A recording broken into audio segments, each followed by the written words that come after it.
Hello everyone, कैसे हैं आप लोग? ठीक ठाक हैं?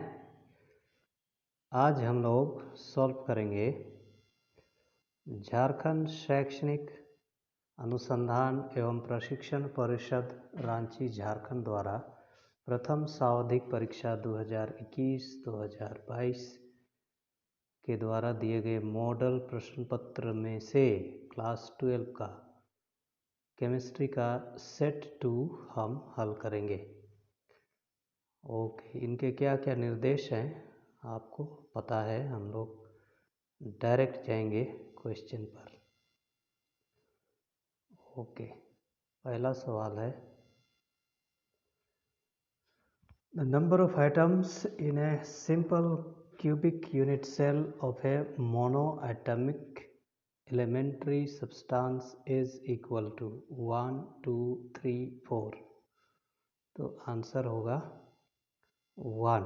सिंपल क्यूबिक के लिए 1 होता है, BCC के लिए 2 होता है, FCC के लिए 4 होता है। ओके, तो ये 1 कैसे हुआ? Simple cubic unit cell. Okay, इसका हम फिगर ड्रॉ करते हैं। Okay, simple cubic unit cell. ठीक है, मान लिया कि ये सिंपल क्यूबिक यूनिट सेल है। आपको पता है सिंपल क्यूबिक यूनिट सेल में पार्टिकल्स होते हैं at the corners. Okay, at the corners. So number of atoms per unit cell बराबर हो जाएगा, there are 8 corners and 1 atom at the corner is shared among 8 other unit cells. Okay, तो 8 1 jar 8, तो ये हो जाएगा 1। इसीलिए हमारा ऑप्शन हुआ 1। ठीक है, नेक्स्ट क्वेश्चन। नेक्स्ट क्वेश्चन बोलता है, the molarity of an aqueous solution containing 2 gram of NaOH in 200 ml of solution is। इस प्रकार का सवाल सेट 1 में भी था। Okay, molarity is the number of moles of solute dissolved in 1 liter of solution. Okay, molarity बराबर होता है number of moles of solute, okay, मतलब NB bye volume of solution. ठीक है, तो मैं बता रहा था कि मोलारिटी बराबर होता है number of moles of solute dissolved in 1 liter of the solution, अर्थात मोलारिटी बराबर number of moles of solute by volume of solution in litre. अब नंबर ऑफ मोल्स बराबर होता है mass by molar mass, this is divided by volume in ml by 1000। Okay, तो हमारे पास जो data दिया हुआ है, मास ऑफ सोल्यूट है 2 ग्राम, 2 अपॉन NaOH का मोलर मास, सोडियम का 23 एटॉमिक मास, ऑक्सीजन का 16, हाइड्रोजन का 1, मतलब ये हो जाएगा 23 + 16 + 1 = 40 डिवाइडेड बाय वॉल्यूम दिया हुआ है 200 ml, इसको 1000 से हम डिवाइड कर देंगे। ओके, तो ये हो जाएगा 2/40 इंटू 1000/200। ओके, 200 बचे 1000, 5 8 40, 2 1 2, 2 चौके 8, ये हो गया 1/4। 1 को हम 4 से डिवाइड करेंगे, 4 दूना 8। ओके, 4 बचे 20, इसका मतलब है ये होगा 0.25, मोलारिटी हो जाएगा 0.25, ऑप्शन नंबर डी। ठीक, नेक्स्ट है when molten NaCl is electrolyzed, the product obtained at cathode is hydrogen, sodium metal, oxygen, chlorine. Okay, set 1 में दिया हुआ था एक्वस NaCl। एक्वस NaCl के केस में कैथोड पर जब प्रोडक्ट बनता है वो होता है हाइड्रोजन। अब यहाँ है मोल्टन NaCl। मोल्टन NaCl के केस में ओके, NaCl को जब हम मेल्ट करते हैं तो वो बनता है Na plus plus Cl minus. Okay, anode पर, ठीक है, एनोड पर ऑक्सीडेशन होता है। किसका ऑक्सीडेशन होगा? Cl माइनस का। तो Cl माइनस एक इलेक्ट्रॉन का त्याग करेगा और Cl में बदल जाएगा। ओके, कैथोड पर होता है रिडक्शन। तो किसका रिडक्शन होगा? Na प्लस का होगा। Na प्लस इंटू 1 इलेक्ट्रॉन, तब बनेगा Na। इसका मतलब है कि कैथोड पर जो प्रोडक्ट ऑब्टेन्ड होगा वो होगा सोडियम मेटल। ओके, ठीक है, अब आते हैं अगले सवाल पर। Which of the following is ore of aluminium? ये सेट 1 में भी था, पहले ही बता चुका हूँ।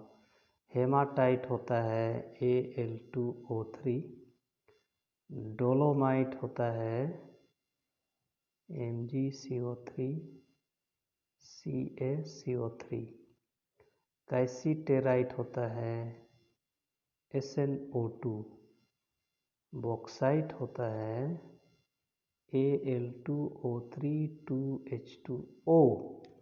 इसका मतलब है कि एल्यूमिनियम का एल्यूमिनियम का ओर होगा बॉक्साइट। ठीक, अगले सवाल पर। The least stable hydride of group 15 elements is, पिछले सेट में था मोस्ट स्टेबल, तो उसमें हमने NH3 को सिलेक्ट किया था। ओके, तो ये सभी ग्रुप 15 एलिमेंट्स है, नाइट्रोजन, फास्फोरस, आर्सेनिक, एंटीमनी। तो जैसे किसी भी ग्रुप में ऊपर से नीचे जाते हैं तो एटॉमिक साइज बढ़ता है due to the addition of new shells. इसका मतलब Sb का एटॉमिक साइज सबसे अधिक होगा, इसमें जो दिया है उसमें से। इसका मतलब Sb और हाइड्रोजन के बीच का बॉन्ड कमज़ोर होगा, वीकेस्ट होगा। मतलब सबसे अनस्टेबल हो जाएगा SbH3, ऑप्शन नंबर डी। ठीक, अब आते हैं अगले सवाल पर। अगला सवाल है विच of the following is a transition element? Okay, transition element कहलाने के लिए उस एलिमेंट के पास इनकम्प्लीटली फिल्ड d ऑर्बिटल होना चाहिए इन इट्स ग्राउंड स्टेट और in any of its stable oxidation state. Okay, option number A को देखते हैं। Fe का एटॉमिक नंबर 26 होता है, मतलब इसका इलेक्ट्रॉनिक कॉन्फ़िगरेशन हो जाएगा Ar3d6 और S2। तो आयरन का 2 ऑक्सीडेशन स्टेट होता है, फेरिक एंड फेरस। तो Fe3 प्लस का हो जाएगा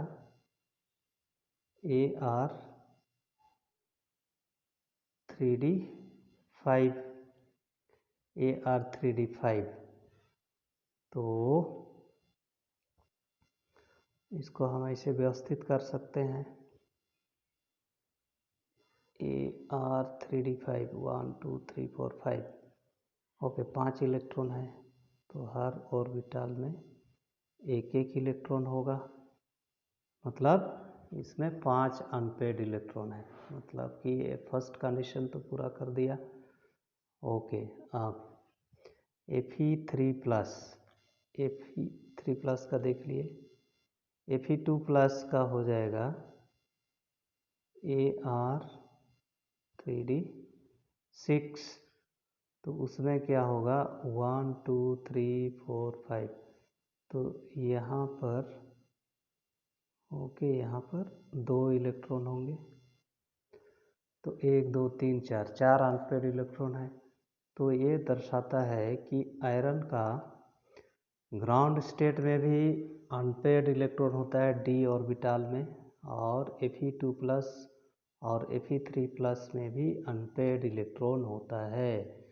इसलिए हमारा सही आंसर होगा option number A.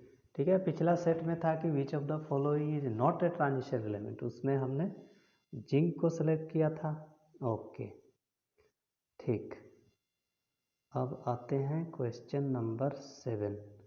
Question number 7 बोलता है CH3CH2Br plus KOH aqueous A, here A is, पिछला सेट में था, सेट 1 में था अल्कोहलिक, तो उस समय मैं बताया था कि अगर अल्कोहलिक KOH होगा, अल्काइल हाइलाइड के साथ रिएक्शन करेगा तो एलिमिनेशन प्रोडक्ट, लेकिन अगर एक्वस होगा तो सब्सटीट्यूशन प्रोडक्ट, तो ब्रोमीन की जगह में OH आ जाएगा, तो हमारा प्रोडक्ट होगा CH3CH2OH, है ना, CH3CH2Br प्लस KOH AQ, तब बनेगा CH3CH2OH प्लस KBr। ओके, इसलिए हमारा ऑप्शन नंबर बी हुआ। अब next question, an atom at the body center of a unit cell contributes to the unit cell। ठीक है, body centre at the centre with in the body होता है, वो entirely उसी का होता है, और इसीलिए contribution of an atom at the body centre of a unit cell is equal to 1। इसीलिए जब BCC का हम कैलकुलेट करते हैं तो हम लिखते हैं 8 × 1/8 + 1, तो ये होता है 1 + 1 = 2। तो यहाँ BCC का नहीं पूछा है, यहाँ पूछा है कि an atom at the body centre of a unit cell का कंट्रीब्यूशन क्या होता है, तो वो हो जाएगा 1। ठीक, next, which of the following is not a colligative property. Okay, colligative properties of dilute और ideal solutions are the properties which depend upon the number of solute particles. Okay, तो इसमें ऑप्शंस दिया है lowering of vapour pressure, elevation of boiling point, depression in freezing point, relative lowering of vapour pressure, तो answer होगा lowering of vapour pressure. ठीक है, lowering of vapour pressure बराबर होता है P0 - PS। Okay, vapour pressure of pure solvent minus vapour pressure of solution. Okay, तो ये colligative property नहीं होता है, लेकिन relative lowering of vapour pressure colligative property होता है। Okay, next, if 96,500 coulomb electricity is pass through CuSO4 solution, it will liberate. Okay, तो copper sulphate से होकर इलेक्ट्रिक करंट प्रवाहित होगा, तो कैथोड पर कितना कॉपर डिपॉजिट होगा। ओके, तो रिएक्शन एट द कैथोड हो जाएगा Cu2+, कैथोड पर रिडक्शन होता है तो ये 2 इलेक्ट्रॉन ग्रहण करेगा तो कॉपर बनेगा। अब charge required to deposit 1 mole of copper, अर्थात 63.5 ग्राम ऑफ कॉपर बराबर हो जाएगा। Okay, charge required to deposit 63.5 gram of copper equal to N × F। This is equal to, यहाँ रिडक्शन रिएक्शन में 2 इलेक्ट्रॉन इन्वॉल्व है, इसलिए N का value 2 होगा, 2 × 96,500 कूलम। तो 2 × 96,500 कूलम से 63.5 ग्राम डिपॉजिट होता है, तो 96,500 कूलम में डिपॉजिट होगा 63.5/2 ग्राम। ओके, 2 तिया 6, 2 एका 2, 2 सते 14, 2 पचे 10, तो 31.75 ग्राम होना चाहिए। ओके, लेकिन यहाँ ऑप्शन में गलती से लिखा है 31.76 ग्राम। ओके, तो करेक्ट ऑप्शन है option number B. Okay, next है 11वां सवाल। Van Arkel process is applied for the purification of iron, nickel, copper, zinc. पिछला सेट में पूछा था मॉन्ट्स प्रोसेस, तो मॉन्ट्स प्रोसेस के द्वारा निकेल का प्यूरिफिकेशन होता है, तो वान आर्केल प्रोसेस के द्वारा जर्कोनियम का प्यूरिफिकेशन होता है। इसमें क्या करते हैं, जर्कोनियम, क्रूड जर्कोनियम को आयोडीन के साथ रिएक्शन कराते हैं, तब बनता है zirconium tetra iodide. Okay, zirconium tetra iodide. फिर इसका टेम्परेचर को बढ़ा देते हैं, ये करीब होता है 573 केल्विन, इसको 773 केल्विन करते हैं, तो जर्कोनियम अलग हो जाता है ना, टूट जाता है जर्कोनियम और आयोडीन में, और ये जो जर्कोनियम होता है वो प्योर जर्कोनियम होता है, तो इसी को बोलते हैं वान आर्केल प्रोसेस। ठीक, नेक्स्ट है एटॉमिसिटी ऑफ फास्फोरस इज। तो आपको पता है phosphorus exists as P4 molecule, hence its atomicity is 4. Okay, next question number 13. CH3CH2I ethyl iodide plus AgCN alcoholic A, here A is, पिछला set में दिया था अल्कोहलिक KCN, उस समय मैंने बताया है आपको कि अगर अल्कोहलिक KCN रहेगा तो साइनाइड बनेगा, अल्कोहलिक AgCN रहेगा तो आइसोसाइनाइड बनेगा, तो इसीलिए यहाँ पर हमारा सही आंसर होगा ethyl isocyanide, option number A. ठीक, अगला है, अगले सवाल पर नज़र डालें। The percentage of available space occupied by spheres in A hexagonal close packing HCP in 3 dimensions is. तो चाहे वो HCP हो या CCP हो, 3 डायमेंशन में इनका है ना percentage of available space occupied होता है 74%, 2 डायमेंशन में होता है 52.4%। ओके, अब next question, question number 15। What is the effect of temperature on osmotic pressure of the solution. ये तो सेट 1 में भी है ना, osmotic pressure is equal to CRT, where C is molar concentration, R is universal gas constant, T is temperature in Kelvin. So this shows that osmotic pressure is directly proportional to T. It means osmotic pressure increases with increase in temperature, and therefore correct answer is option number B. Okay, next question. Next question is, which of the following ions is colored in aqueous solution। पिछला set में था which is not colored। Okay, तो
okay, तो इसको हम काट सकते हैं 3 का पहाड़ा से। 3 छक 18, 3 दूना 6, फिर 2 से 2 तिया 6, 2 एका 2, तो हमारे पास आ जाएगा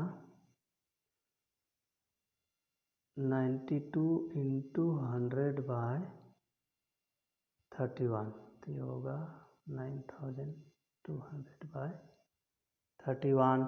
इसको हम डिवाइड करेंगे तो आ जाएगा 296.77। Okay, this is approximately equal to 297 gram. Okay, तो हमारा करेक्ट ऑप्शन है ऑप्शन नंबर बी। ठीक, अब आते हैं question number 23।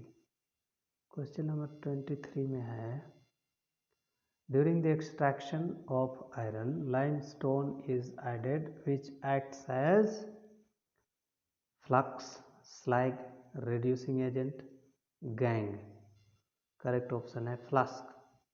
okay, flux is the chemical substance which is used to remove the gang impurities which are still present with the ore। तो iron का extraction haematite के से करते समय लाइमस्टोन का इस्तेमाल करते हैं।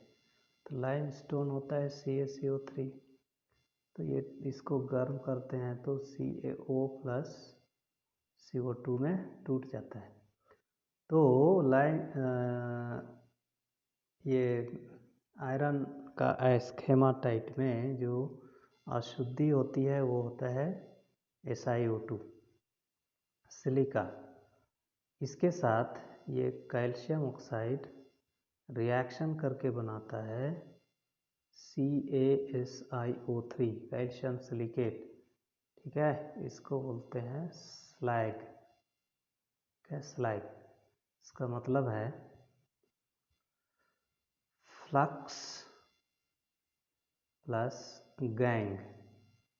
ओके, गैंग होता है impurities is equal to slag, है ना। ये सवाल भी कई बार पूछा गया है, flux plus gangue equal to slag, which of the following is correct बोल के पूछता है।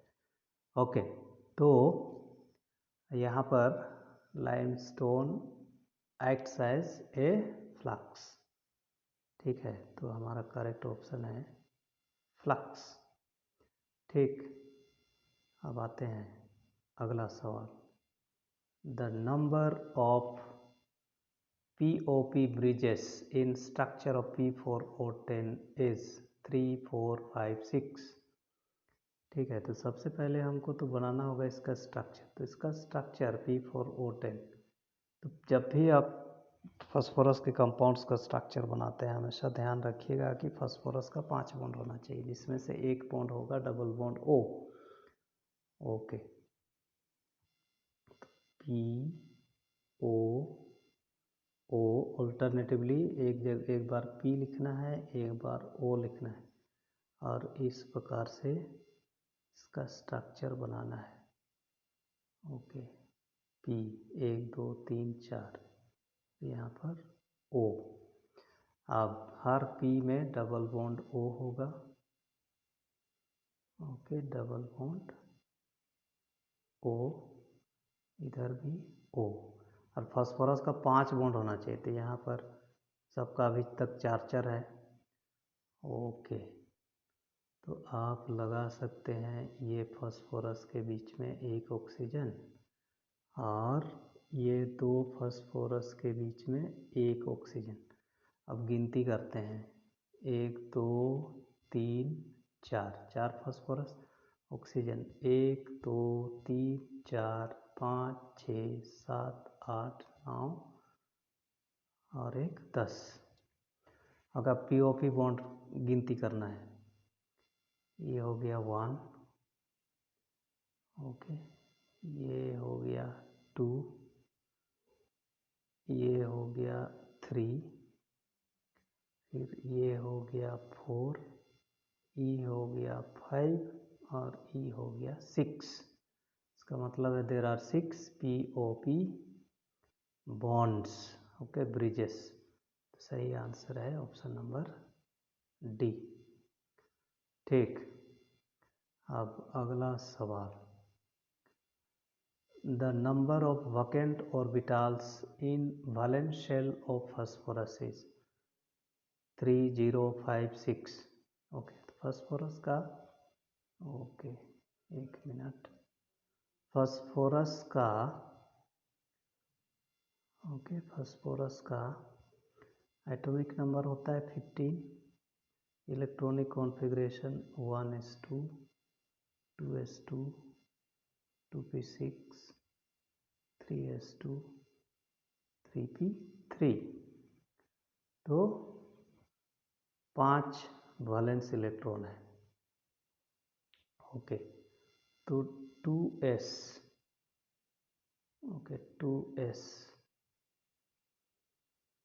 2s में 2 इलेक्ट्रॉन है।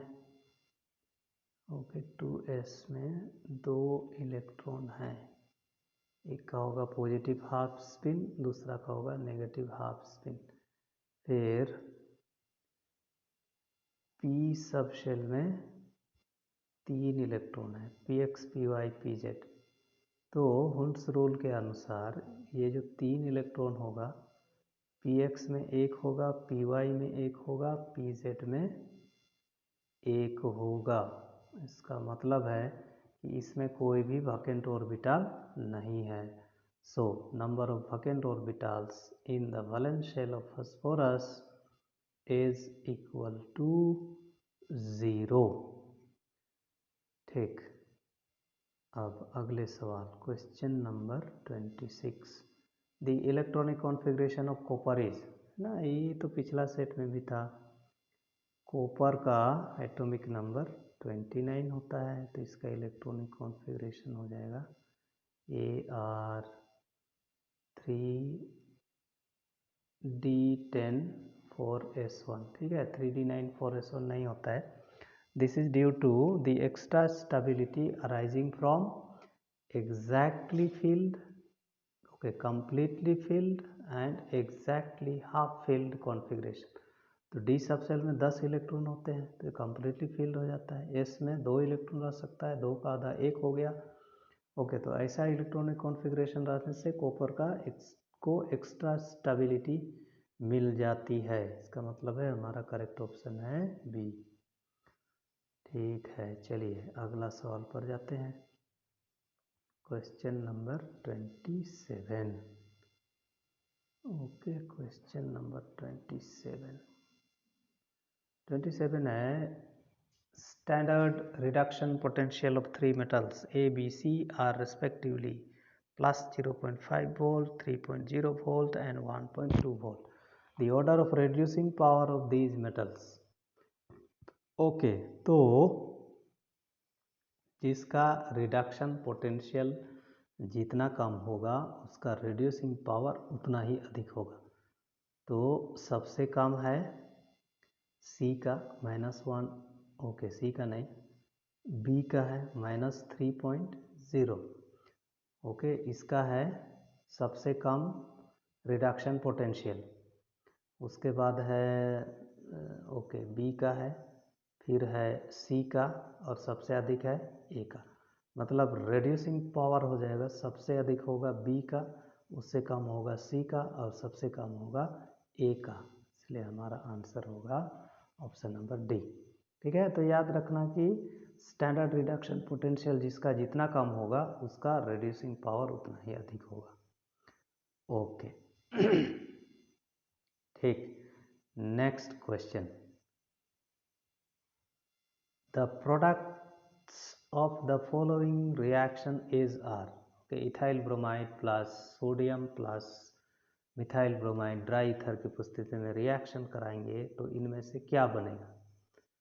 ओके, तो अगर ओके ये सभी रिएक्शन मिक्सचर में होंगे, तो अगर 2 मॉलिक्यूल C2H5Br का रिएक्शन करेगा सोडियम मेटल के साथ इन the presence of dry ether, तो सिमेट्रिकल अल्केन बनेगा C2H5 C2 H5, okay, butane बनेगा।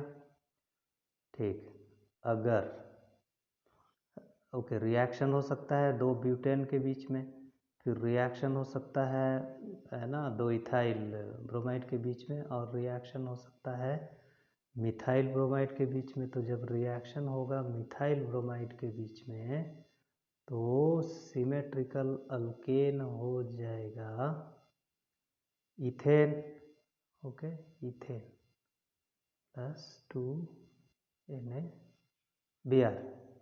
ठीक, ऐसा ही जब रिएक्शन होगा इथाइल ब्रोमाइड और मिथाइल ब्रोमाइड के बीच, ओके, इथाइल ब्रोमाइड और मिथाइल ब्रोमाइड के बीच रिएक्शन होगा तो बनेगा, ये दोनों अल्काइल ग्रुप एक साथ जुड़ जाएंगे, C2H5 CH3 प्लस 2NaBr।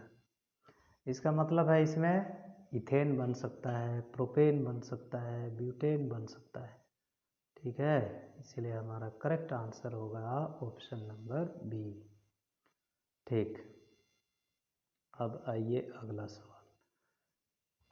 अगला सवाल है acetaldehyde plus 2 nascent hydrogen, okay, reducing agent use is lithium aluminium hydride, तब ए बनता है। यहाँ पूछ रहा है कि पार्शियल रिडक्शन अल्डिहाइड का होगा।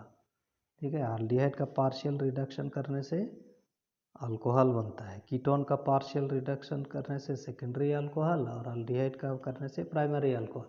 कंप्लीट रिडक्शन करने से जैसे क्लेमेंसन्स रिडक्शन, वुल्फ किस्नर रिडक्शन, ये सब कराते हैं तो अल्केन बनता है। तो यहाँ पर पार्शियल रिडक्शन होगा, इसका मतलब है यहाँ जो प्रोडक्ट बनेगा वो होगा इथाइल अल्कोहल। ओके, ठीक, next, toluene plus Cl2 heat in the form of sunlight, तब ए बनेगा। तो यहाँ पर मिक्सअप नहीं करना है, ओके। तो अगर टोल्यूइन का रिएक्शन Cl2 के साथ होगा सनलाइट की उपस्थिति में, तो ये जो अल्काइल साइड चेन है वहाँ में से एक हाइड्रोजन का विस्थापन होगा, इसलिए जो प्रोडक्ट बनेगा वो होगा बेंजाइल क्लोराइड। लेकिन अगर यहाँ सनलाइट की जगह में इधर रहता अनहाइड्रस AlCl3, ओके, तो वैसी स्थिति में बनता ऑर्थोक्लोरोटोल्यूइन और पाराक्लोरोटोल्यूइन, क्योंकि मिथाइल ग्रुप ऑर्थो पारा डायरेक्टिंग है। तो यहाँ तो क्लोरीनेशन हो रहा है इन द प्रेजेंस ऑफ सनलाइट, इसलिए साइड चेन का क्लोरीनेशन होगा, बेंजीन रिंग का नहीं।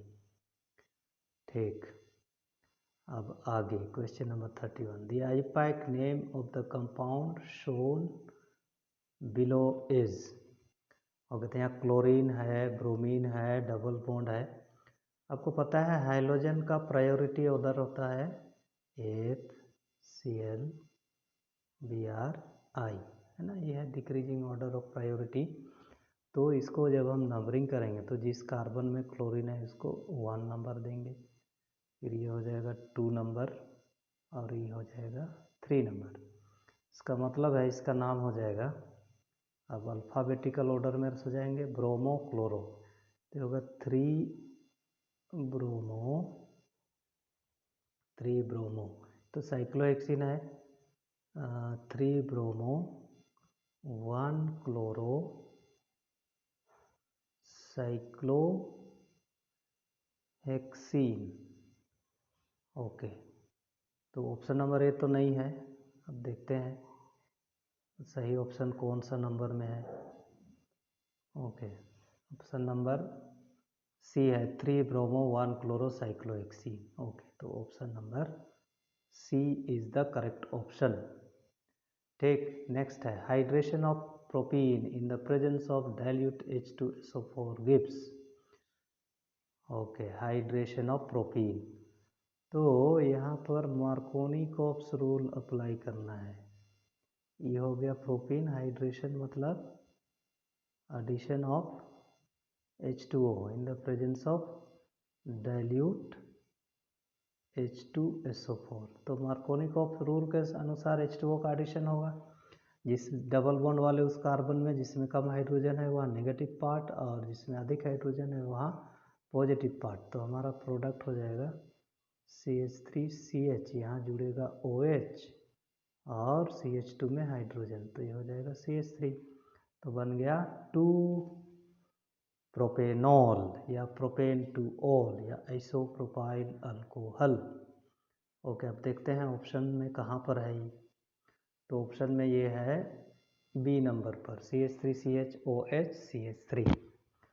ठीक, अब आते हैं क्वेश्चन नंबर 33। क्वेश्चन नंबर 33 में है reaction of formaldehyde with methyl magnesium bromide followed by hydrolysis gives.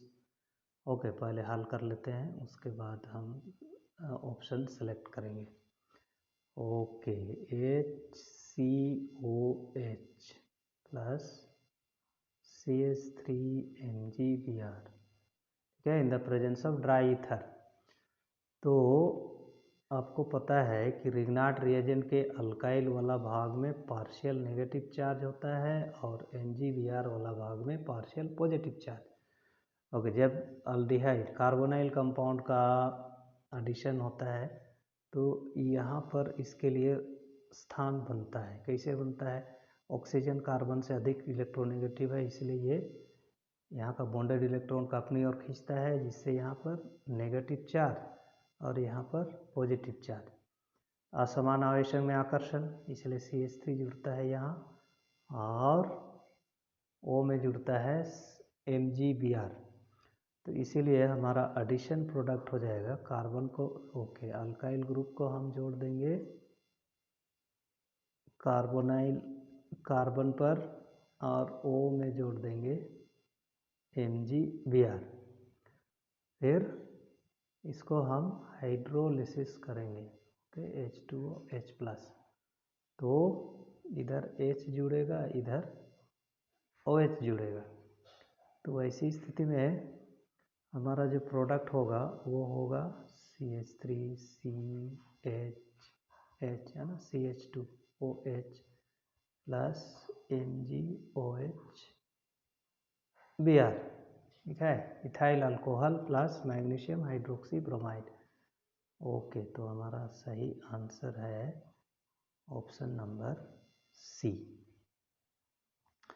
ठीक है, अब आते हैं अगले सवाल पर।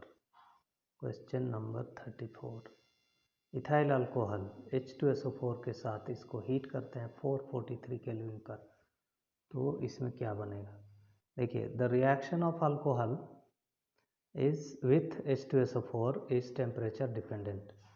अगर ये 443 केल्विन पर रिएक्शन होगा, ओके, 443 केल्विन पर रिएक्शन होगा, तो है ना, इसका डिहाइड्रेशन होगा, तो बनेगा इथीन प्लस H2O, ठीक है। लेकिन अगर 413 पर होगा, अगर यही रिएक्शन 413 केल्विन पर होगा, तो यहाँ बनेगा डाई इथाइल ईथर।